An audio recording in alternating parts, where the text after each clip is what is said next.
The scent of jasmine and orange blossom clung to my skin like a lie I couldn't wash away. Someone had sprayed it on me hours ago, or maybe minutes, I couldn't tell anymore. Time had become elastic in this marble prison they called a bridal suite, stretching and compressing until I felt dizzy with it. My fingers trembled as I traced the intricate beadwork on the wedding dress they'd forced me into, each crystal bead catching the afternoon light filtering through gauze curtains. The gown was exquisite, probably cost more than everything my family had ever owned combined, but it felt like a shroud. I pressed my palm against the cool window glass, watching the garden below where men in dark suits moved like chess pieces across perfectly manicured lawns. Security. Guards. Whatever pretty name they wanted to give to the human chains keeping me here. My breath fogged the window, obscuring my view of the world I'd been ripped from just 3 days ago. 3 days since Marco had burst into our tiny apartment above the bakery, his face pale as death itself, stammering about money he owed and people who didn't forgive debts. 3 days since my father, my kind, foolish father, had tried to negotiate with men who spoke in cold silence and carried guns under their expensive jackets. 3 days since they'd decided that I would pay for my brother's stupidity with my life, or whatever semblance of life remained after today. Miss Rossi, it's time. The voice belonged to an older woman, with steel gray hair and eyes that held no sympathy.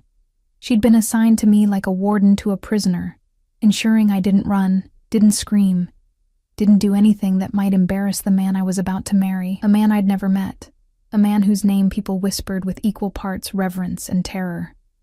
Dante Moretti. Even thinking his name made my stomach clench. I'd heard stories, of course. Everyone in our neighborhood had. The young king of the underworld, they called him. 28 years old, and already commanding an empire built on fear and blood. They said he was ruthless, that he'd taken control of his family's operations at 23 after his father's murder, consolidating power with a brutality that made older, more established bosses fall in line or fall silent permanently. They said he was beautiful too, in the way a blade is beautiful. Sharp, cold, deadly. "I need a moment," I whispered, my voice barely audible. The woman's expression didn't change. "You've had 3 days of moments. The guests are seated. The priest is waiting. Mr. Moretti doesn't appreciate delays." Mr. Moretti. As if calling him that made him civilized, made this transaction anything other than what it was. A business deal sealed with my surrender. I turned from the window, catching my reflection in the full-length mirror. The woman staring back looked like a ghost of someone I used to know. The dress transformed me into something ethereal and untouchable, all ivory silk and delicate lace. They'd pinned my dark hair up in an elaborate style I'd never have managed myself, leaving a few curls to frame my face. The veil, layers upon layers of tulle, waited on a nearby chair, ready to complete my transformation into whoever Dante Moretti expected his bride to be. "The veil," the woman said, approaching with it. "Mr. Moretti specifically requested the traditional style, full coverage. Of course he did. Why would he want to see the face of the woman he was purchasing? I was just another asset, another piece of property to add to his collection. My stomach twisted again, this time with something darker than fear. Rage, maybe, or grief for the life I'd never get to live. The woman positioned the veil over my head, and my world narrowed to a soft, gauzy filter. Everything became dreamlike, distant. Maybe that was better. Maybe I could pretend this wasn't happening, that I wasn't walking toward a future that felt like death by 1,000 cuts. "Your bouquet." She thrust white roses into my hands. Their fragrance mixed with the jasmine on my skin, cloying and overwhelming. One of the thorns had been missed in the wrapping, and it pricked my thumb through the satin ribbon. A tiny bead of blood welled up, red against pale skin. I watched it, fascinated by this small proof that I was still real, still human, still capable of bleeding. The door opened, and my father stood there, looking 20 years older than he had last week. His suit was borrowed, too tight across his shoulders, and his eyes couldn't meet mine. Guilt radiated from him like heat from a furnace. Marco had disappeared the day after making his confession, leaving our father to negotiate with monsters on his behalf. Some negotiations. They'd wanted blood or money. We had neither. so they'd taken me instead. Sophia, my father started, his voice breaking. Don't. I cut him off, unable to bear whatever apology he thought might absolve him. Just don't. He offered his arm, and I took it because I had no choice, because my legs barely felt strong enough to carry me anyway. We walked through corridors lined with more flowers, more opulence, more evidence of wealth so vast it could purchase human beings like produce at a market. The music started, something classical and haunting that I didn't recognize. The doors ahead opened, revealing a private chapel transformed into something from a fever dream. Candles everywhere, their flames casting dancing shadows across walls covered in climbing roses. The pews held maybe 30 people, all strangers, all watching as I approached my execution dressed as a bride. And at the altar, with his back to me, stood a figure that made my breath catch despite everything. Even from behind, Dante Moretti radiated power. He wore a black suit that probably cost more than my father's bakery would make in a year, tailored so perfectly it looked like a second skin. His dark hair was styled in a way that seemed effortless, but probably wasn't, and his stance, feet slightly apart, shoulders back, spoke of absolute confidence. 2 men flanked him, dressed identically, their eyes scanning the room constantly. His security, always present, always watching. My father's grip on my arm tightened as we walked down the aisle. Each step felt like walking underwater. Everything slow and surreal. I could feel eyes on me, assessing, judging, but I kept my gaze fixed on the back of Dante's head, on the man who held my future in hands I'd heard could break bones without hesitation. We reached the altar, and my father practically pushed me forward before retreating to his seat. I stood there, alone, the veil still obscuring my vision, turning everything soft and blurred. The priest began speaking in Italian, words about sacred bonds and eternal commitment that felt like mockery under these circumstances. Dante still hadn't turned around. He stood rigid, almost bored, as if this entire ceremony was just another tedious business meeting. Maybe to him it was. The bride and groom will now face each other, the priest announced. My heart hammered so hard, I thought it might burst through the beaded bodice of my dress. This was it. The moment I'd been dreading. The moment when the man who'd purchased me would finally look at what he'd bought. Dante turned, and even through the veil, I could see him.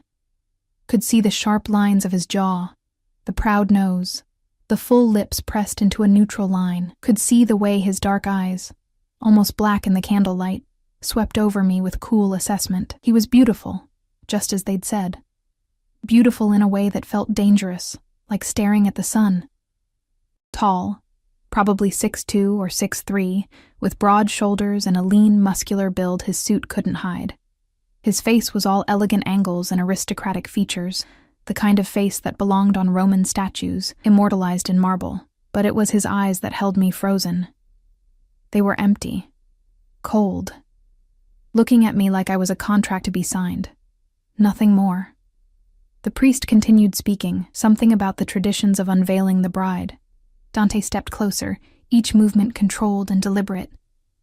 He smelled of sandalwood and something else. Whiskey, maybe, or aged leather, expensive. Everything about him screamed expensive, controlled, dangerous. His hands rose toward my veil, and I couldn't help it. I flinched. Just a tiny movement, barely perceptible, but his hands stilled. For a heartbeat, we stood frozen, his fingers inches from the tool that separated us. I could feel the heat radiating from him, could sense the coiled strength in his frame. This close, he was overwhelming, taking up all the oxygen in the space between us. Then he moved again, grasping the edge of the veil with long fingers that I noticed, even in my terror, bore no rings except one, a heavy signet ring on his right hand, engraved with a crest I couldn't quite make out. He lifted the veil slowly, methodically, each layer peeling back to reveal more of my face to his scrutiny. The gauze lifted away, and suddenly the world came into sharp, terrible focus. The candles burned brighter, the roses smelled stronger, and Dante Moretti's face, inches from mine, became crystal clear. I watched something flicker across his features. Surprise, maybe, or recognition. His eyes widened fractionally, his lips parted slightly, and his hand, still holding the veil, went completely still. He stared at me like he'd seen a ghost. like I was something impossible made flesh before him. The silence stretched, uncomfortable and strange. People began shifting in their seats. The priest cleared his throat, but Dante didn't move, didn't speak, just kept staring at me with an intensity that made my skin prickle with awareness. Dante? One of the men beside him, his best man, I supposed, murmured quietly. A warning, or maybe a question. Dante blinked, seeming to come back to himself. His expression shuddered immediately, that cold mask slamming back into place, but I'd seen it. That moment of shock, of something raw and unguarded that he'd quickly buried. Continue, he said to the priest, his voice deep and smooth, carrying an accent that suggested expensive boarding schools and cultured upbringing. But there was steel underneath, an edge that made it clear he was used to being obeyed without question. The priest hesitated, then launched into the vows. Traditional Catholic wedding vows that I was supposed to repeat, promising to love, honor, and obey a man who'd bought me like furniture. The words tasted like ash in my mouth, but I spoke them because what choice did I have? My father's life depended on this. My own survival depended on this. When it came time for Dante to speak his vows, his eyes never left my face. He recited the words flawlessly, but I barely heard them. I was too focused on trying to understand what I'd seen in those first unguarded seconds. Why had he looked at me like that? Like I mattered. Like I was more than just a transaction. The rings, the priest prompted. The best man produced 2 bands. 1 thick platinum for Dante, 1 delicate diamond-encrusted circle for me. Dante took my hand, and the contact sent electricity racing up my arm. His skin was warm, his grip firm, but not painful. He slid the ring onto my finger, and I noticed his hand was completely steady, while mine trembled like a leaf in a storm. My turn. I took his ring with shaking fingers, nearly dropping it before managing to slide it onto his hand. It looked right there, somehow, natural. "I now pronounce you husband and wife," the priest declared. "You may kiss the bride." Panic flooded through me. I hadn't thought about this part, about having to kiss him, about having to pretend intimacy with a stranger who'd bought me. Dante stepped closer, one hand coming up to cup my jaw. His touch was gentle, surprisingly so, his thumb brushing across my cheekbone in a gesture that might have been tender if I didn't know better. He leaned in, and I closed my eyes, unable to watch. His lips brushed against mine. Soft, warm, barely there. A kiss for show, for the witnesses, nothing more. But just before he pulled away, I felt him hesitate, felt his hand tighten slightly on my jaw, felt his breath hitch against my mouth. Then he was stepping back, his hand falling away, his expression blank once more. The chapel erupted in polite applause. I stood there, now Sophia Moretti, belonging to a man I didn't know, trapped in a life I didn't choose. Dante offered his arm, and I took it automatically. We walked back down the aisle together, his body rigid beside mine, my hand resting on his forearm, feeling the tension coiled beneath his suit jacket. The doors opened to reveal a waiting car, a black Mercedes with tinted windows, and a driver standing at attention. 2 more security vehicles were visible beyond it. Of course. A man like Dante Moretti didn't go anywhere without an army. He handed me into the car with impersonal efficiency, then slid in beside me. The door closed, sealing us in leather-scented silence. The driver pulled away from the chapel, and I watched through the window as the only world I'd ever known disappeared behind us. "We need to talk." Dante's voice made me jump. I turned to find him watching me with that same intense focus, his body angled slightly toward mine in the spacious back seat. "About what?" I managed, proud that my voice didn't shake. "About why you look exactly like the woman my father was going to marry before someone put a bullet in his head." The world tilted, my vision blurred at the edges. And the last thing I saw before darkness claimed me was Dante's hand reaching out to catch me as I fell. I woke to the smell of leather and cologne, my cheek pressed against something warm and solid. For a disoriented moment, I couldn't remember where I was, why my body felt heavy and strange, why expensive fabric rustled against my skin with each breath. Then it all came rushing back, the wedding, the veil, Dante's face when he'd seen me, his words about his father, about someone who looked like me, about bullets and death. I jerked upright, realizing with horror that I'd been leaning against Dante's shoulder. He sat perfectly still beside me, one arm extended along the back seat behind me, not touching, but close enough that I could feel the heat radiating from him. His other hand held a phone to his ear, and he was speaking rapid Italian in a low, controlled voice that somehow sounded more dangerous than shouting would have.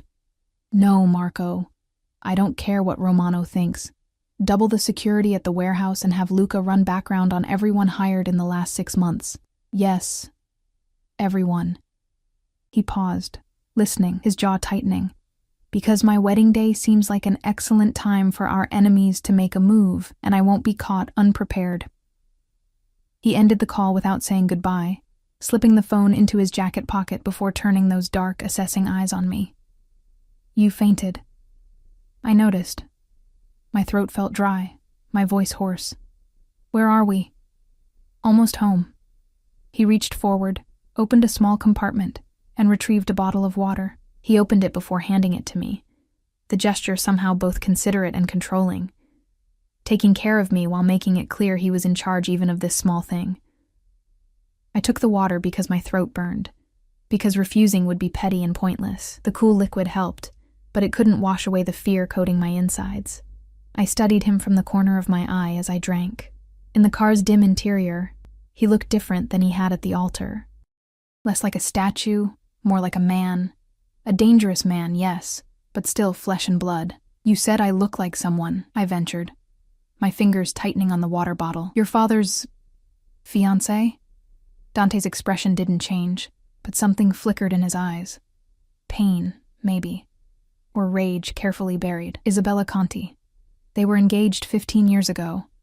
I was 13. He shifted slightly, and I caught a glimpse of a shoulder holster under his jacket. Of course he was armed. Probably always was. 3 days before the wedding, my father was shot outside his office.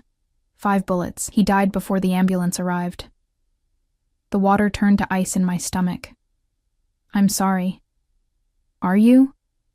His tone was neutral, but there was an edge beneath it. "Your brother stole $200,000 from one of my clubs. Money that was already promised elsewhere, to people who don't accept excuses. He put your entire family in an impossible position." "I know." The words came out bitter. "Believe me, I know exactly what Marco did." "Do you?" Dante leaned forward, and suddenly the spacious back seat felt tiny. "Do you know that the Romanos wanted your father's hands for the disrespect? That the Castellanos suggested your mother might work off the debt in one of their establishments? Do you understand what I saved you all from by offering an alternative?" My hands shook so badly that water sloshed over the rim of the bottle. "An alternative? You bought me like property. I married you." His voice dropped lower, colder. "There's a difference. As my wife, you're untouchable, protected. No one in our world would dare lay a hand on you without signing their own death warrant." "How generous." I couldn't keep the sarcasm from my voice, even though every instinct screamed at me to be careful, to not provoke the predator sitting inches away. Something dangerous flashed across his face. He reached out, and I flinched, but he only took the water bottle from my trembling hands, setting it carefully in the cup holder. When he looked at me again, his expression had shifted into something I couldn't read. "Let me make something very clear, Sophia." My name on his lips sent an unwanted shiver down my spine. "I don't know why you look so much like Isabella. I don't know if it's coincidence or something more calculated, but I will find out. Until then, you'll stay close, where I can see you, where I can protect you from whoever might want to use this resemblance against me. Protect me." I laughed, the sound edged with hysteria. "You're the one I need protection from." His jaw clenched. "You think I'm the danger here? You have no idea what's out there, Kara. No idea what men in my world do to vulnerable women they think they can use as leverage." He leaned even closer, invading my space completely. "But you're about to learn. Because as of today, you're not just Sophia Rossi anymore. You're Sophia Moretti. And that name comes with enemies you can't even imagine." The car slowed, turning through massive iron gates that opened automatically. Beyond them, a driveway wound through manicured grounds toward a house that made me forget how to breathe. It wasn't a house. It was an estate. 3 stories of pale stone and endless windows, with wings extending on either side of a central entrance that featured columns and architectural details that belonged in a museum. "This is where you live?" The question came out as barely a whisper. "Where we live now." Dante's correction felt like a brand. 32 rooms, 15 acres, security better than most government buildings. The only place in this city where I can guarantee your safety. Or guarantee my imprisonment, I thought, but didn't say.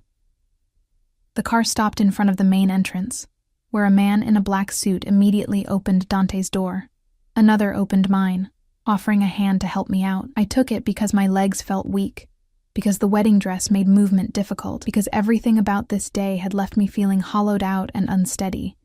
Dante came around the car, dismissing the men with a subtle gesture before offering his arm. "Come. I'll show you to your room. You'll want to rest before dinner." "My room?" I looked at him sharply. "Not our room?" Something flickered across his face. Surprise, maybe, or approval. "Did you think I'd force myself on my unwilling bride?" His voice carried an edge of dark amusement. "I may be many things, Sophia, but I'm not a rapist. You'll have your own space, your own sanctuary, if you will." I didn't trust it, didn't trust him, but I had no choice except to take his arm and let him lead me up the stone steps. The front door opened before we reached it, held by a middle-aged woman in professional attire who looked me over with shrewd, assessing eyes. "Mrs. Chen," Dante said. "This is my wife, Sophia. She'll be taking over management of the household. Please ensure all the staff are made aware." Mrs. Chen's expression didn't change, but I saw calculation in her gaze. "Of course, Mr. Moretti." "Welcome, Mrs. Moretti.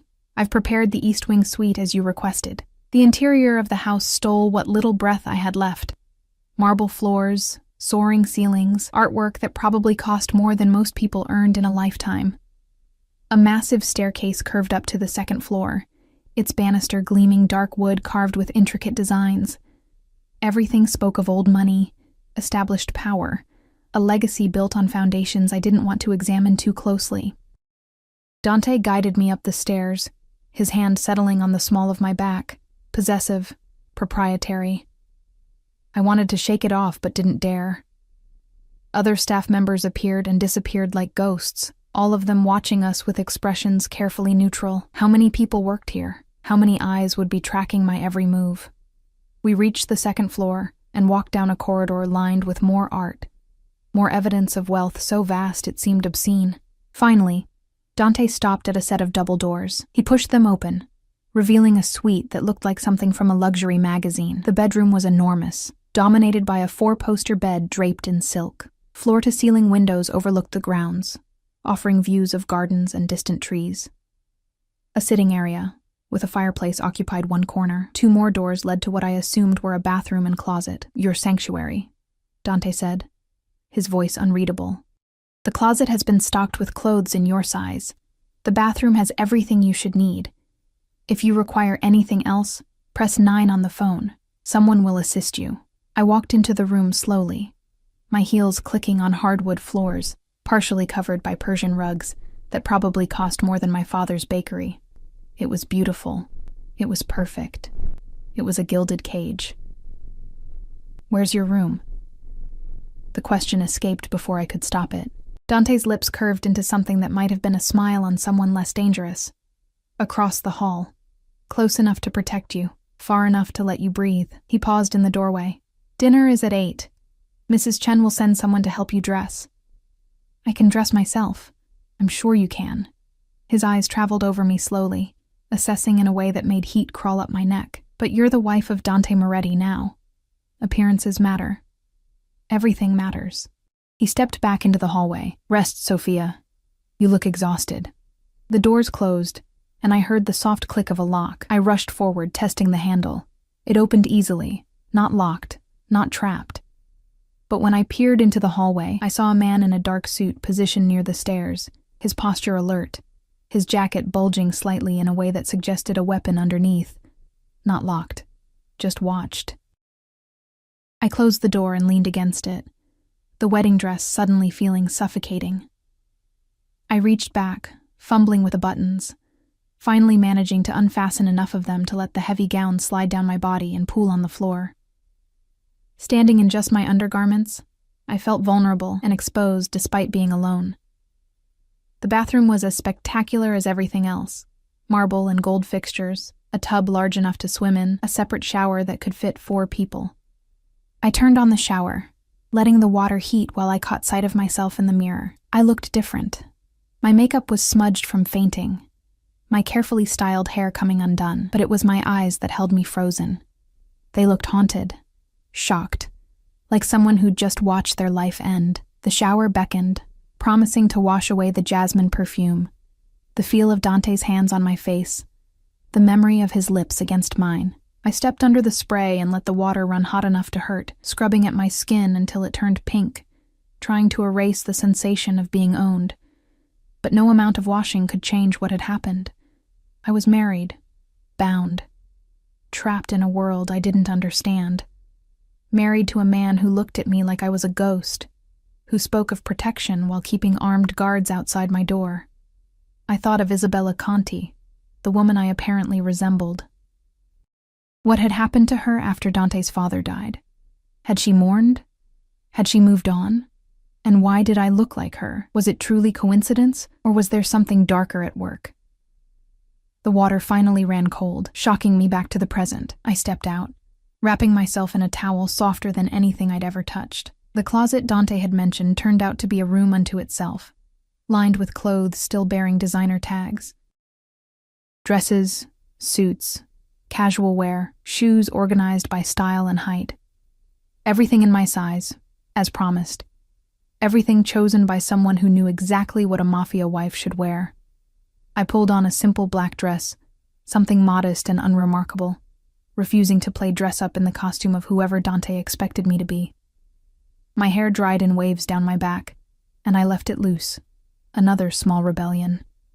The phone on the bedside table showed 6:47, more than an hour until dinner, more than an hour to sit in this beautiful room and contemplate my new reality. I walked to the windows instead, looking out over the grounds. The gardens were impressive. Roses, hedges trimmed into geometric shapes, paths winding through carefully cultivated beauty. In the distance, I could see the wall that surrounded the property, topped with cameras and sensors. A fortress, Dante had called it. A prison, I thought. Movement caught my eye. Below, near a fountain, Dante stood talking to 2 men. Even from this distance, his commanding presence was evident. He'd changed from his suit into dark slacks and a white shirt, sleeves rolled up to reveal forearms corded with lean muscle.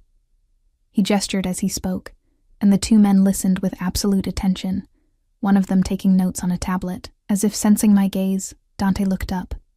Even from 2 stories away, I felt the impact of his stare. He held my eyes for a long moment, his expression unreadable, before returning his attention to his men, but he'd known exactly where to look. As if he'd been aware of me watching. As if he tracked my presence even when I thought I was unobserved. A knock on the door made me jump. "Mrs. Moretti?" A young woman's voice, tentative. "Mr. Moretti asked me to help you prepare for dinner." I opened the door to find a girl maybe 20 years old, with kind eyes and nervous hands. "I'm Maria," she said. "I'll be assisting you. May I come in?" What choice did I have? I stepped back, letting her enter. She moved to the closet with practiced efficiency, emerging with a different dress. Deep burgundy, elegant but not overtly sexy, with a neckline that suggested sophistication without revealing too much. "Mr. Moretti chose this one himself," Maria said softly. "He said it would suit you. Of course he had. Of course he was controlling even this." I wanted to refuse, to insist on the black dress I'd chosen, but something in Maria's anxious expression stopped me. She was just following orders, just trying to survive in this world like I was. I let her help me into the dress. It fit perfectly, skimming my curves without clinging, the fabric rich against my skin. She styled my hair into a sophisticated twist, leaving a few tendrils loose to frame my face. Minimal makeup, just enough to look polished. When she finished, I barely recognized myself in the mirror. I looked expensive, untouchable, like I belonged in this world of wealth and danger. "Beautiful," Maria whispered. Mr. Moretti will be pleased. I didn't care about pleasing Dante Moretti, but I was learning that in this new life, what I wanted mattered very little. Maria led me back downstairs to a formal dining room where a table set for two waited beneath a chandelier that probably cost more than my childhood home. Dante stood by the window, a glass of what looked like whiskey in his hand. He turned as I entered, and something flashed in his eyes. Appreciation, possession, something darker I couldn't name. "You look perfect," he said, moving toward me with predatory grace. He took my hand, lifted it to his lips, and pressed a kiss to my knuckles that felt like a brand. "Shall we eat, wife?" The chair Dante pulled out for me was antique, probably worth more than my father's entire bakery. I sat because refusing would be childish, because I was learning to pick my battles in this new world where everything felt like a test I hadn't studied for. He settled across from me, his movements fluid and controlled, and I noticed how even here, in his own home, at his own table, he positioned himself with his back to the wall, eyes on the door, always watching, always prepared. Staff appeared silently, placing plates before us with the kind of precision that spoke of extensive training. The food looked like art, delicate arrangements of ingredients I couldn't all identify, everything perfectly composed. A far cry from the simple pasta and bread I'd grown up eating. "You're not eating." Dante's observation wasn't a question. I picked up my fork, moved food around my plate. "I'm not hungry. You fainted earlier. You need to eat." He cut into his own meal with efficient movements, but I noticed he watched me more than his food. "Try the risotto. Chef Marco is exceptional." "Another Marco." The words came out bitter. "Seems like a popular name in your world." His lips quirked slightly. "Your brother made poor choices, Sophia. But he's family. That means something, even in my world, especially in my world." Family. I set down my fork, unable to pretend anymore. "You don't know anything about my family. About what it was like growing up above a bakery, flour in our hair, living paycheck to paycheck but happy. Actually happy, not just wealthy." Dante's expression hardened. "You think money is what defines me? What defines this?" He gestured around the opulent room. "This is security, protection, power to keep what's mine safe from those who would take it. And now I'm yours?" The question hung between us like a blade.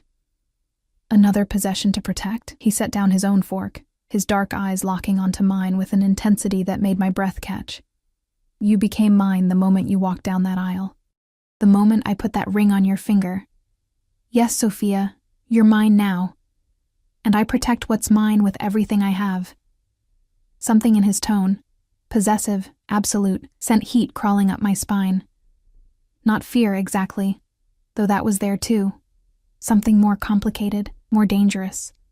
"I want to know about Isabella." I forced the words out, needing to understand, needing something to make sense in this impossible situation. If I look so much like her, I deserve to know why. Dante studied me for a long moment, his fingers drumming once against the table, the first restless gesture I'd seen from him. Finally, he reached for his whiskey, took a slow sip, and leaned back in his chair. "Isabella Conti was 23 when my father met her. Beautiful, intelligent, from a respectable family with no connections to our world. He was 45, widowed for 3 years. My mother died when I was 10, cancer." He paused, something painful flickering across his features. He fell hard for Isabella, completely. I'd never seen him like that, not even with my mother. He was transformed. I found myself leaning forward despite my intention to remain distant. "What happened to her? After your father died?" "She disappeared." His jaw clenched. "The day after the funeral, she was gone. No note, no explanation. Her family claimed they had no idea where she'd gone. Every resource I had, even at 13, I used to try to find her. Nothing. It was like she'd never existed. Maybe she was grieving, or maybe she was involved." The words came out sharp, edged with old pain. Maybe she knew what was coming. Maybe she was part of it. The implication hung heavy in the air. "You think she helped kill your father?" I don't know what to think. He drained his whiskey, set the glass down with controlled precision. "For 15 years, I've searched for answers, for her. And then you walk down that aisle and it's like seeing a ghost. Like the universe is playing some sick game. I touched my face self-consciously. I'm not her. I'm just me. Sophia Rossi. Nobody important. Sophia Moretti, he corrected, his voice dropping lower. And you're important because I say you are. Because you're my wife. Because... He stopped, seeming to catch himself. Because I need to understand this connection. A staff member entered to clear our barely touched plates, and the moment broke. Dante stood, buttoning his jacket. There's something I want to show you. Every instinct screamed not to follow him deeper into this house, deeper into his world. But curiosity won over caution. I rose, letting him guide me through corridors I hadn't seen before, past rooms I couldn't begin to guess the purpose of, until we reached a door that required both a key and a fingerprint scan to open. The room beyond stole my breath. It was a study, but not like any I'd seen before. One wall was entirely covered with information. Photos, documents, maps, strings connecting various pieces like some detective's obsession made manifest. And in the center of it all was a photograph of a woman who could have been my twin. I walked toward it slowly, my legs feeling disconnected from my body. Isabella Conti stared back at me from the photo, and it was like looking into a mirror across time. Same dark hair, same bone structure, same full lips and wide eyes. The resemblance was uncanny, impossible, terrifying. Now do you understand? Dante's voice came from directly behind me, close enough that I could feel his breath on my neck. Why I couldn't just ignore your brother's debt. Why I had to have you close, where I could watch you, study you, figure out what this means. I spun to face him, finding him much closer than I'd expected. I'm not part of some conspiracy. I didn't even know your father existed until 3 days ago, didn't you? He reached out, his fingers catching a strand of my hair that had escaped its pins. Or is that just what you want me to believe? This is insane. I tried to step back, but the wall of information was behind me. You're seeing connections that aren't there because you want answers so badly you'll find them anywhere. His hand moved from my hair to my jaw, tilting my face up to his. Then explain it. Explain how you look exactly like the woman who vanished after my father's murder. Explain the coincidence. I can't. Frustration and fear made my voice shake. I don't know anything about Isabella Conti. My parents met in Naples 27 years ago. They moved here before I was born. We're nobody, Dante. Just ordinary people who got caught up in my brother's stupidity. He studied my face like he could read truth in the lines of it, his thumb brushing across my cheekbone in that same gesture from the chapel. You're terrified right now. I can feel you trembling, but you're not lying.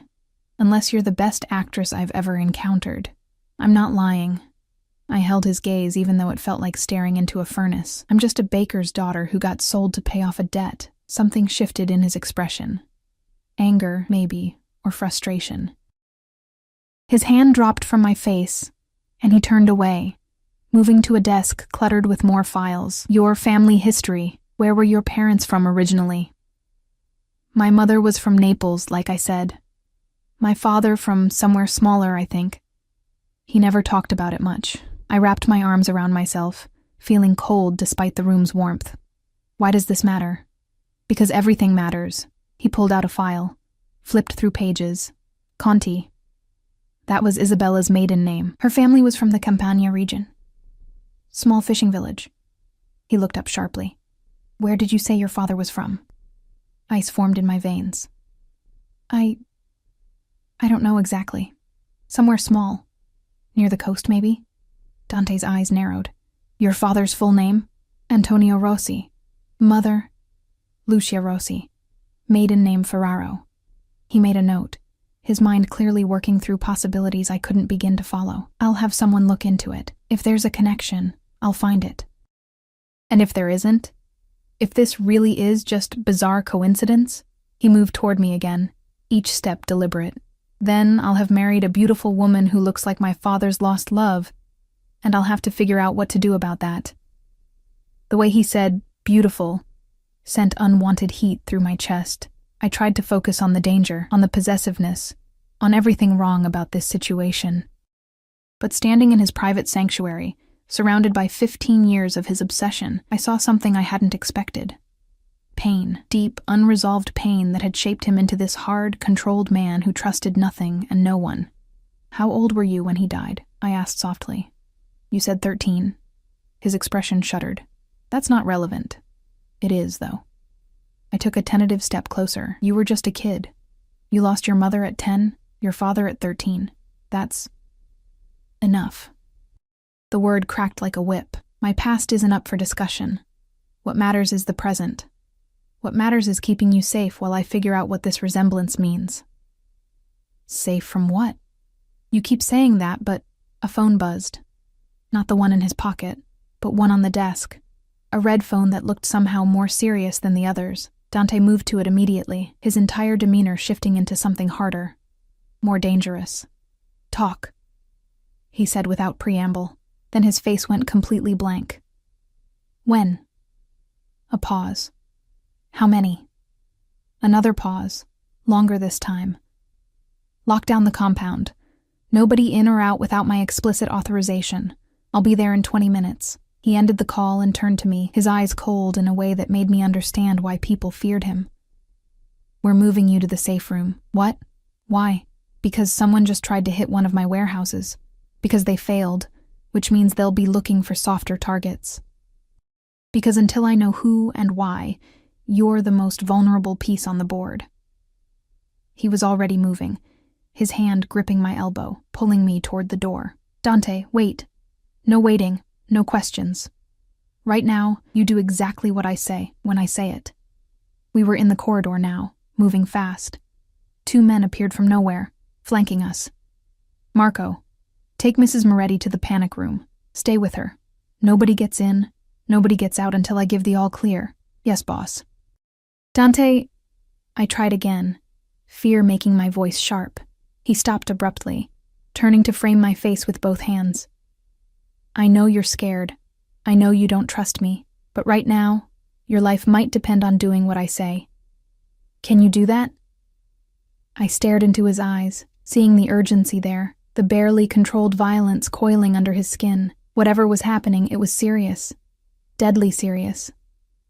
"Yes," I whispered. Something flickered across his face. Relief, maybe, or approval. He pressed a hard, quick kiss to my forehead. "Good girl. Go with Marco. I'll come for you when it's safe." Then he was gone, moving down the corridor with lethal purpose, already on his phone, already issuing orders in that cold, commanding voice. Marco. Not my brother Marco, a different Marco, older and scarred, gestured toward a different corridor. "This way, Mrs. Moretti. Quickly." I followed because I had no choice, my mind racing, an attack on Dante's operations. Did that mean I was in danger too? Or was this about something else entirely? We descended stairs I hadn't known existed, going down, down, until we reached a reinforced door that required multiple security measures to open. Beyond it was a room that looked like a luxury bunker. Comfortable furniture, supplies, monitors showing various views of the property. "You'll be safe here," Marco said, his tone almost gentle. "Mr. Moretti had this built specifically to protect what matters most. He won't let anything happen to you." "You sound certain of that." "I've worked for him for 10 years, ma'am. I've never seen him care about anything the way he—" Marco stopped, seeming to realize he was saying too much. "You're safe here. That's what matters." But as the heavy door sealed shut, as I found myself alone in this underground fortress, I couldn't shake the feeling that safe was relative. Safe from outside threats, maybe. But what about the threat of the man himself? The dangerous, obsessed man who'd married me for reasons I still didn't fully understand. I sank onto the sofa, my legs finally giving out, and stared at the monitors. One showed Dante in what looked like a garage, surrounded by at least a dozen armed men, all of them clearly preparing for something. Even through the grainy camera feed, his authority was absolute. He gestured, and men moved. He spoke, and they listened. A king commanding his army. My husband, my captor, my protector. And somewhere out there, someone wanted to hurt him. which meant they might want to hurt me too. I wrapped my arms around myself and tried not to think about the woman in the photograph upstairs. The woman whose face I wore like a mask I couldn't remove. The woman who had disappeared 15 years ago, leaving behind questions that had shaped Dante Moretti into the man he'd become. What had happened to Isabella Conti? And why did I have the terrible feeling that finding out might destroy whatever fragile safety I'd managed to construct around myself? The monitors showed Dante climbing into an SUV, flanked by his security. The vehicle pulled away, disappearing through gates that closed behind him like jaws. Gone. He was gone, leaving me locked in this beautiful cage, wondering if he'd come back at all, wondering what I'd do if he didn't. 3 hours passed like 3 years in that underground room. I watched the monitors obsessively, tracking movement around the property, seeing guards patrol with increased frequency, catching glimpses of staff moving through the house with nervous efficiency. But no sign of Dante. No word about what was happening beyond these walls. I'd tried the door twice, locked from the outside as I'd expected. The phone on the wall connected only to Marco, who assured me in patient tones that everything was fine, that Mr. Moretti would return soon, that I should try to rest. Rest. As if I could sleep while my husband, that word still felt foreign, was out there doing God knew what in response to an attack on his empire. Around midnight, I finally gave up pacing and curled up on the leather sofa, pulling a blanket over myself.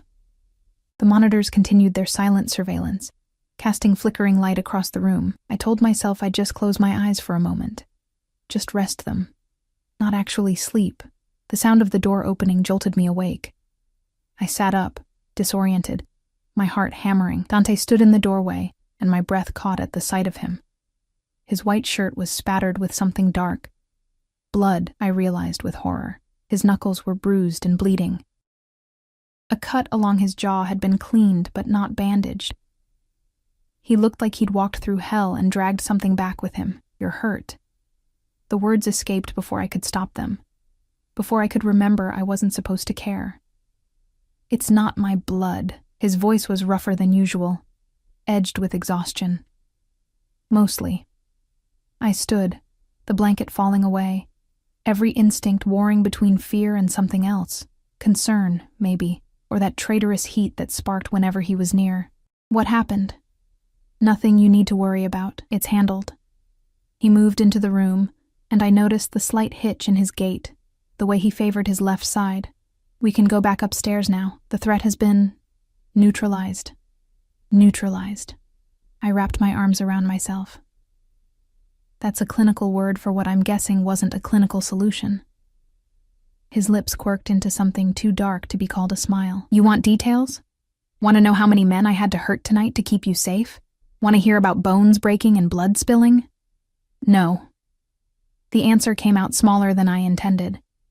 "But I want to know if this is my life now. Locked in underground rooms while you go out and do violence in my name." He moved closer, each step deliberate despite his obvious pain. "This is the life you married into. This is what it means to be my wife. There are enemies, Sophia, always. People who would love nothing more than to hurt me by taking what's mine. I'm not a thing to be taken. No." He was right in front of me now, towering over me, his presence overwhelming. "You're my wife, my responsibility, and I will burn this entire city to the ground before I let anyone touch you." The intensity in his voice, in his eyes, stole my breath. This wasn't just about protection or possession. There was something raw there, something that scared me more than any threat from outside enemies. "Your knuckles are bleeding," I said quietly, trying to break the tension. "You should clean them properly." He glanced down at his hands as if just noticing the damage. "I've had worse." "That doesn't mean you should ignore it." I moved toward a cabinet I'd noticed earlier, finding a first aid kit inside. When I turned back, Dante was watching me with an expression I couldn't read. "Sit. Let me help." "You don't have to." "I know I don't have to. I want to." The lie came easily, though maybe it wasn't entirely a lie. Maybe I just needed to do something normal, something human. To remind myself that the man standing before me wasn't just a monster, despite the blood on his clothes. He sat on the sofa, and I knelt before him, opening the first aid kit with trembling hands. His knuckles were a mess, split skin, already starting to bruise. I cleaned them carefully with antiseptic, feeling him tense at the sting, but not pulling away. "Why did you marry me?" The question slipped out as I worked. "Really? If you think I might be connected to your father's murder, why put a ring on my finger instead of just, I don't know, interrogating me in some warehouse? Because marriage protects you in ways captivity doesn't." His voice was low, rough. "As my wife, you're untouchable. As a prisoner, you're leverage anyone could use against me. This way, you're part of the family, protected by every law and tradition that governs our world." I moved to his other hand, cleaning the damage there. "And if you find out I am somehow connected, what then?" His fingers curled slightly under my touch, and when I looked up, his dark eyes were boring into mine. "Then I'll deal with it. But until I have proof, until I know for certain," he reached out with his clean hand, tucking a strand of hair behind my ear. "You're my wife. That means something to me, even if it doesn't to you. It's only been one day." My voice came out breathless. "You can't possibly feel anything for me. This is about her. About Isabella." Something dangerous flashed in his eyes. "You're right.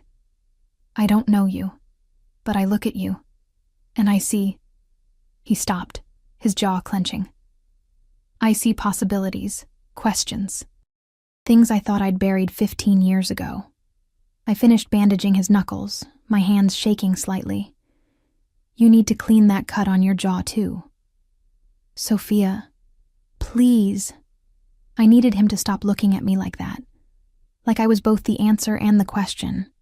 Like I mattered in ways that went beyond conspiracy theories and resemblances to dead women's fiancés. He sighed, but tilted his head, giving me access to the cut. I dampened a clean cloth and pressed it gently against the wound. He hissed but didn't pull away, his eyes never leaving my face. "You're good at this," he murmured. "Playing nurse. My mother got sick a lot when I was younger. I learned. The memory hurt. Simpler times when the biggest worry was whether we'd have enough money for medicine, not whether my husband was going to come home covered in blood. Tell me about her. Your family." His request surprised me. "Why?" "Because I want to know you. Because you're my wife, and I know nothing about you except that you're afraid of me and you look like a ghost from my past." I sat back on my heels, considering. Maybe giving him pieces of my ordinary life would help him see I was just a person, not some pawn in an ancient game. "My mother is kind. Too kind, maybe. She sees the best in everyone, even when they don't deserve it. My father works too hard, always has. The bakery has been in his family for 3 generations, and Marco—" My voice caught. Marco was the golden child. Smart, charming, always getting into trouble, but somehow getting out of it too. Until he didn't. "Your brother stole from me because of a gambling debt," Dante said quietly. "Did you know he had a problem?" "No. None of us did. He hid it well." Bitterness crept into my tone, right up until he destroyed everything. "He didn't destroy everything." Dante's hand came up to cup my jaw, forcing me to meet his eyes. "He changed things, drastically. But you're alive, Sophia. Your family is alive. In my world, that counts for something. At what cost?" I whispered. "My freedom? My future? Everything I thought my life would be? Maybe your life was always meant to be more than a bakery." His thumb traced my lower lip, the touch sending unwanted electricity through me. "Maybe this was always where you were supposed to end up. You don't believe in fate. I didn't. Until I lifted that veil and saw your face." His voice dropped lower, more intimate, until I felt something I thought died with my father 15 years ago. Warning bells screamed in my head even as my body leaned into his touch. "Dante, this is insane. You can't—" "Can't what? Feel something for my wife?" He pulled me up onto the sofa beside him, close enough that I could smell blood and gunpowder, and underneath it all, that scent of sandalwood and whiskey that was becoming dangerously familiar. "Can't want to protect you?" Can't imagine keeping you even after I figure out this mystery. Keeping me. I tried to pull back, but his arm had snaked around my waist, holding me in place, like I'm a possession, like you're mine. His eyes burned into me. There's a difference. Is there? My heart hammered against my ribs, because from where I'm sitting it feels the same. He leaned closer, his breath warm against my lips. Then maybe you're not paying attention. The kiss wasn't like the chaste press of lips at our wedding. This was claiming, possessive, demanding. His mouth moved against mine with an intensity that stole my breath, his hand fisting in my hair to angle my head exactly where he wanted it. I should have fought, should have pushed him away, should have remembered that this man had bought me, owned me, was dangerous in ways I couldn't even comprehend. But my body had other ideas. My hands found his shoulders, gripping the blood-stained fabric of his shirt as I kissed him back with equal desperation. It was wrong and terrifying, and somehow exactly what I needed after hours of fear and uncertainty. When he finally pulled back, we were both breathing hard. His eyes had gone nearly black with want, his grip on my waist tightening. This doesn't change anything, I managed, my voice shaking. I'm still here against my will. You still don't know if you can trust me. No, he pressed his forehead against mine. But I know I don't want to let you go. I know that the thought of someone hurting you tonight made me capable of things that would horrify you. I know that 3 days isn't enough time to feel this way about someone. But here we are. Feel what way? I needed him to say it, needed to hear the words even though they terrified me.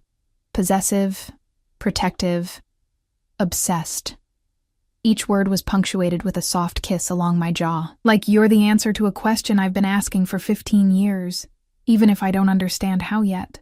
I pulled back enough to look at him properly, seeing past the blood and violence to the man underneath. Damaged, lonely, carrying grief that had shaped him into something hard and unyielding. What if I'm not her? What if this resemblance is just cruel coincidence, and there are no answers? Then I'll have to learn to live with the questions. His hand came up to cradle my face. But I'll do it with you beside me, as my wife, as mine. The possessiveness should have angered me, should have made me fight harder. But exhaustion and fear and the aftermath of adrenaline had left me wrung out, unable to summon the energy to resist. I'm tired, I whispered. So tired of being scared. Something softened in his expression. Then let me take you to bed. Your bed, he clarified, seeing the panic that must have shown on my face. I told you. I won't force myself on you, but I will keep you safe, even if that means sleeping outside your door like a guard dog. The image was absurd enough to draw a watery laugh from me. The great Dante Moretti, sleeping on the floor. For you? Apparently, yes. He stood, pulling me up with him, his hands gentle despite their strength. Come, you need rest. Tomorrow we'll start investigating your family history. See if there's really a connection to Isabella, or if this is just the universe playing games. We made our way back upstairs, Dante's hand never leaving the small of my back. The house was quiet, most of the staff having retired. Only a few guards remained visible, their eyes tracking our progress with professional detachment. At my door, Dante paused. Lock it if it makes you feel safer. But know that I'll be right across the hall. If you need anything at all, you call for me. Why? The question escaped before I could stop it. Why do you care so much? He studied me for a long moment, something raw and painful flickering across his features. Because when I lost my father, I lost the ability to feel much of anything. I buried it all under concrete and steel, built walls so high nothing could touch me. And then you walked down that aisle, and for the first time in 15 years, I felt something crack, something break open. He leaned in, pressing a soft kiss to my forehead. Maybe you're dangerous, Sophia. Maybe you'll destroy me, but right now, I don't care. Right now, I just want to keep you close and figure out why looking at you feels like coming home to a place I've never been. Then he was gone, crossing the hall to his own door, leaving me standing in my doorway with my heart racing and my mind spinning. I entered my room, locking the door as he'd suggested, and leaned against it, trying to process everything that had happened. The attack, the blood, the kiss. His confession that he felt something for me, something dangerous and consuming and far too intense for the short time we'd known each other. I should have been terrified, should have been planning escape routes and thinking of ways to break free from this golden cage. But as I changed into the silk nightgown someone had left on my bed, as I slipped under covers softer than clouds, all I could think about was the look in Dante's eyes when he'd kissed me, like I mattered. Like I was more than a transaction or a resemblance or a puzzle to solve. Like I was his, and he was willing to burn the world to keep it that way. I closed my eyes, exhaustion finally claiming me, and my last thought before sleep took me was that I was in terrible, terrible danger. Not from outside threats or mysterious attackers, but from the possibility that I might actually be starting to care about the monster who'd made me his wife. Morning light filtered through the gauze curtains, painting golden stripes across my bed. For a moment, one blissful, disoriented moment, I forgot where I was. Then reality crashed back with the weight of the diamond ring on my finger, the silk sheets against my skin, the memory of blood on white fabric and a kiss that had tasted like danger and something darker. A soft knock interrupted my spiraling thoughts.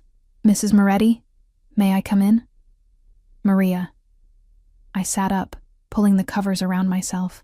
"Yes."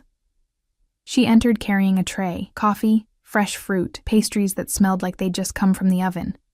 "Mr. Moretti asked me to bring you breakfast. He's in meetings all morning, but requests that you join him in his study at noon." Requests. Such a polite word for what was clearly a command. "Thank you." I took the coffee gratefully, letting the warmth seep into my hands. "Maria? How long have you worked here?" She set the tray on the bedside table, her movements careful. 3 years, ma'am." "Have you ever seen Mr. Moretti like this, with someone?" Her eyes widened slightly, and I saw calculation there, weighing what was safe to say. "No, ma'am. Mr. Moretti keeps his personal life very private." The staff was surprised to learn of the wedding. "But..." She hesitated. "But what?" "He's different since you arrived. More present. He usually buries himself in work, barely notices when we're in the room. But yesterday he changed his entire schedule. And last night, when he returned from handling the situation, the first thing he did was check on you. That's not like him." The information sat heavy in my chest. I didn't want to matter to him, didn't want this strange connection that seemed to be forming despite every reason it shouldn't exist. After Maria left, I showered and dressed in clothes from the extensive wardrobe, dark jeans and a simple cream sweater, refusing to play dress-up more than necessary. My reflection showed a woman who looked more rested than she felt, her eyes holding shadows that hadn't been there 4 days ago. I had hours before noon, hours to explore this prison or cage or home. I still wasn't sure which word fit best. I left my room, immediately noticing the guard positioned discreetly down the hall. He nodded at me but didn't speak, his presence both reassuring and restricting. The house revealed itself slowly as I wandered. A library with floor-to-ceiling books, many in Italian. A music room with a grand piano that looked antique and probably priceless. A conservatory filled with exotic plants and the sound of a fountain. Each room spoke of wealth accumulated over generations, of power that came with old money and older traditions. I found myself drawn back to the formal dining room where we'd eaten last night, studying the portraits on the walls. Moretti ancestors stared down with stern expressions, their painted eyes following me as I moved. I stopped at one, a man in his 40s with Dante's eyes and jaw, painted maybe 20 years ago. My father. Dante's voice behind me made me jump. He stood in the doorway, wearing dark slacks and a charcoal shirt, looking like he'd slept and showered away all evidence of last night's violence. Only the cut on his jaw and his bandaged knuckles remained, commissioned when I was 8. He hated sitting for it. "You look like him." "So I've been told." He moved closer, studying the portrait with an expression I couldn't read. He was a hard man. Fair, but hard. Demanded excellence, accepted nothing less, but he loved deeply when he let himself. "Like with Isabella." "Yes." He turned to me, his dark eyes intense in the morning light. I had my people working through the night. Your family history. Looking for connections. My stomach clenched. And? Your father's village, San Marco, on the coast of Campania. Population less than 500. He pulled out his phone, showed me a photo of a small fishing village. White buildings clustered around a harbor, boats bobbing in azure water. Isabella's mother was from the same village. They would have been the same generation. The floor seemed to tilt. That doesn't mean... Your father's mother was named Conti before she married. Maria Conti. His voice was gentle but relentless. Isabella's aunt. I gripped the back of a nearby chair, needing support. No, that's impossible. My father never mentioned... because he probably didn't know the significance. Small villages. Everyone is related somehow, but it means you and Isabella are cousins. Second cousins, but still family. He pocketed his phone. It explains the resemblance, genetics expressing similarly across generations. Relief and confusion warred in my chest. So I'm not... There's no conspiracy, just family resemblance. Just family. Something flickered in his eyes, disappointment, maybe, or relief of his own. Which means you're innocent in all this. Just a woman caught in her brother's mess, paying for his sins. And now? What happens now that you know? I forced myself to meet his gaze. Do you let me go? Annul the marriage? His expression hardened. Is that what you want? I want... The words stuck in my throat. What did I want? Freedom, yes. My old life back. But that life was gone, burned away the moment Marco had stolen from the wrong people. And the alternative?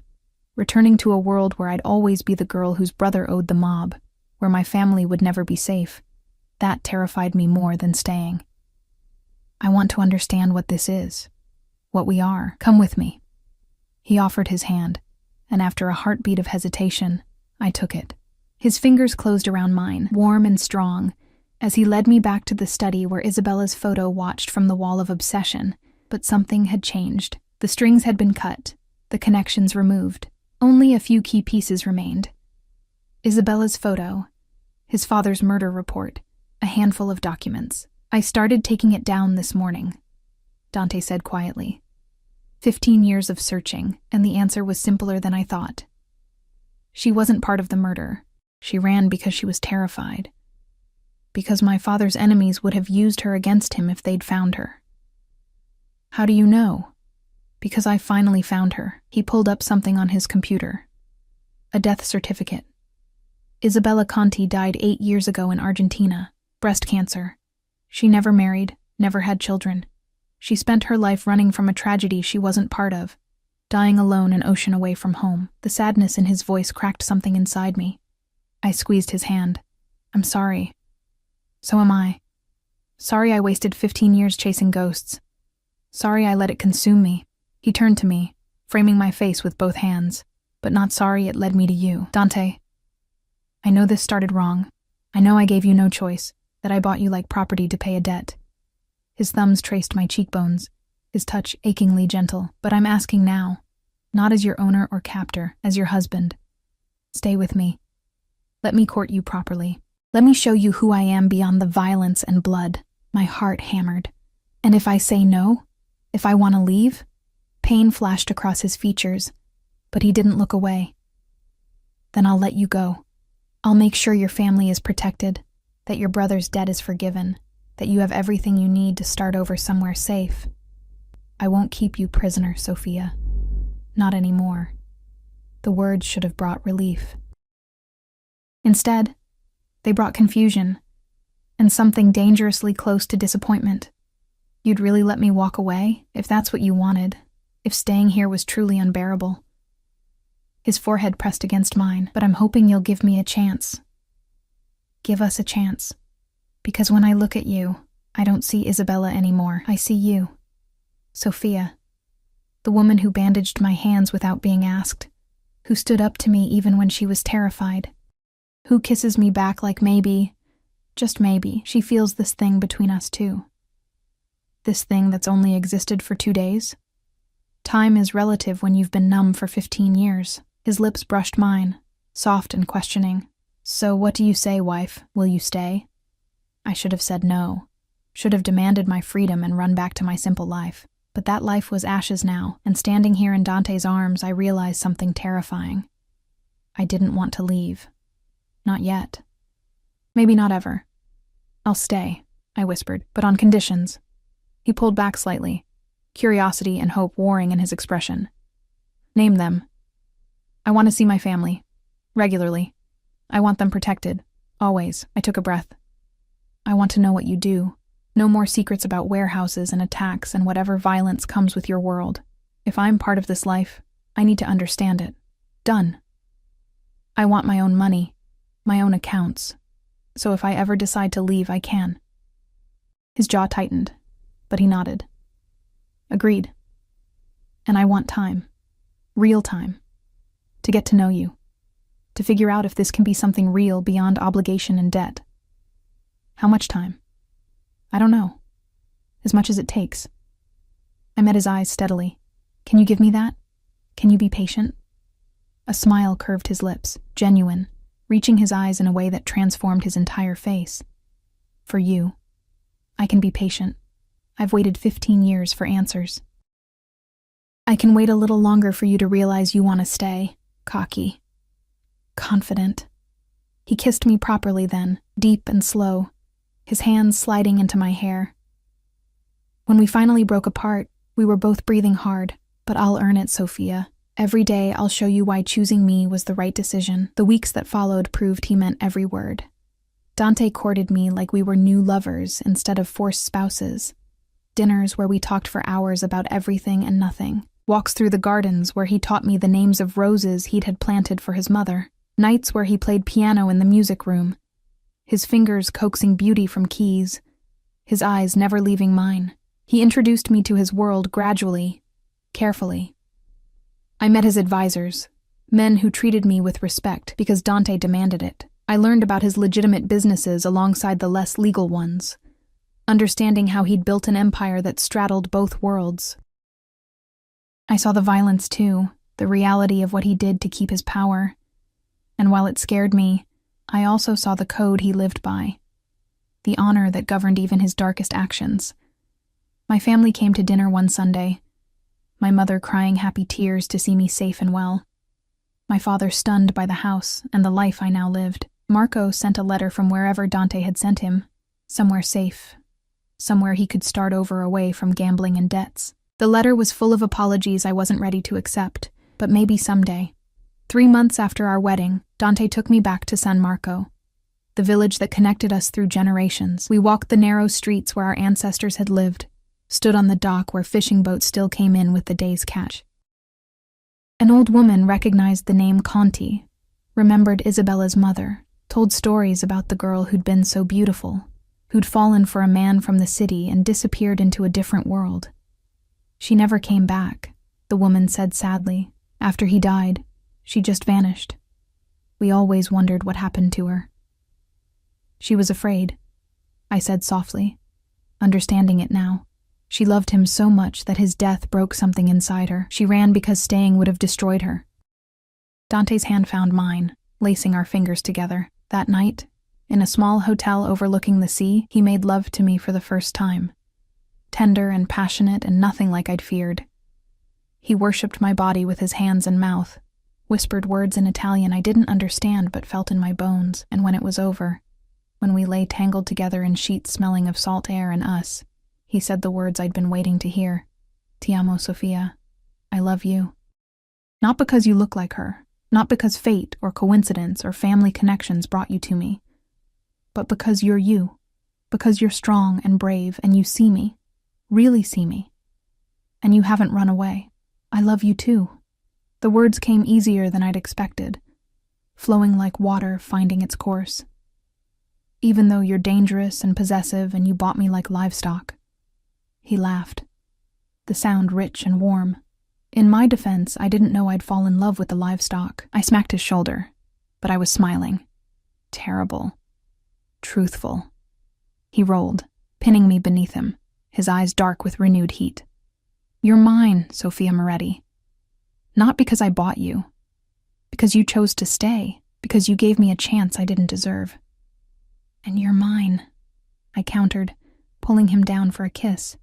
My dangerous, obsessive, surprisingly tender husband who plays piano and plants roses and would burn the world for me, without hesitation. His lips found my neck, trailing fire. Every single time. 6 months later, I stood in that same music room where I'd first heard him play, my hand resting on the slight swell of my stomach.